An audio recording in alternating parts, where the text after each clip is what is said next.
अस्सलाम वालेकुम, मैं हूं सर्जन डॉक्टर मोहम्मद इमरान सरवर और आप लोग मेरा यूट्यूब चैनल देख रहे हैं। आप सब लोगों को खुशामदीद। आज हम बात करेंगे फूड पॉइजनिंग की।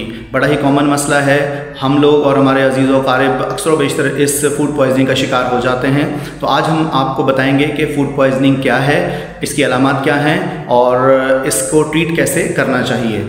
तो फूड पॉइजनिंग को डिस्कस करने से पहले आप लोगों से दरख्वास्त है, जिन लोगों ने अभी तक मेरे चैनल को सब्सक्राइब नहीं किया है वो मेरे चैनल को सब्सक्राइब कर लें और मेरी वीडियोस को ज़्यादा से ज़्यादा लाइक करें और ज़्यादा से ज़्यादा शेयर करें ताकि सेहत आम्मा से मुतल्लिक़ की मालूमात और लोगों तक भी पहुँच सकें। तो आइए अब हम शुरू करते हैं कि फ़ूड पॉइजनिंग है क्या।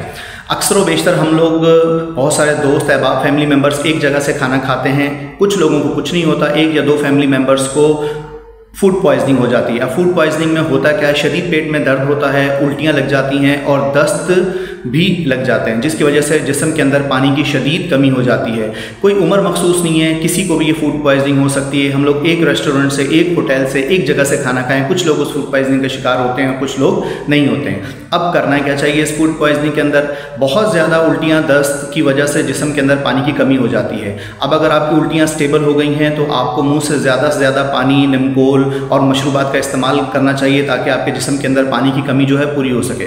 लेकिन अगर उल्टियों की शिद्दत बहुत ज़्यादा है तो फिर आपको अस्पताल जाना चाहिए। आप अपने किसी रिश्तेदार को जो कि फूड पॉइजनिंग का शिकार हुआ है उसको आप करीबी अस्पताल ले जाइए, वहाँ पे उसकी IV लाइन मेंटेन की जाएगी, उसको कैनुला लगाया जाएगा और फिर उसको ड्रिप्स लगाई जाएंगी ताकि उसके जिस्म की जो पानी की कमी है उसको पूरा किया जा सके। यूजुअली 12 घंटे से 48 घंटे के अंदर अंदर फूड पॉइजनिंग ट्रीट हो जाती है।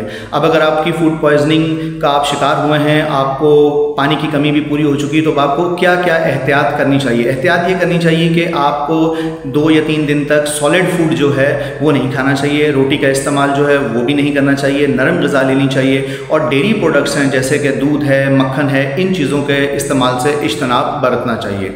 उम्मीद है आज मेरा छोटा सा पैगाम फूड पॉइजनिंग के हवाले से आपको पसंद आया होगा। अगर आपको मेरा कंटेंट पसंद आया तो प्लीज़ मेरे चैनल को लाइक कर दें, सब्सक्राइब करें और मेरी वीडियोस को भी ज़्यादा से ज़्यादा लाइक करें और शेयर करें ताकि ये मालूमात और लोगों तक भी पहुंच सकें और वो फूड पॉइजनिंग के बारे में जानकर अपनी ज़िंदगी के मामलात को बेहतर बना सकें।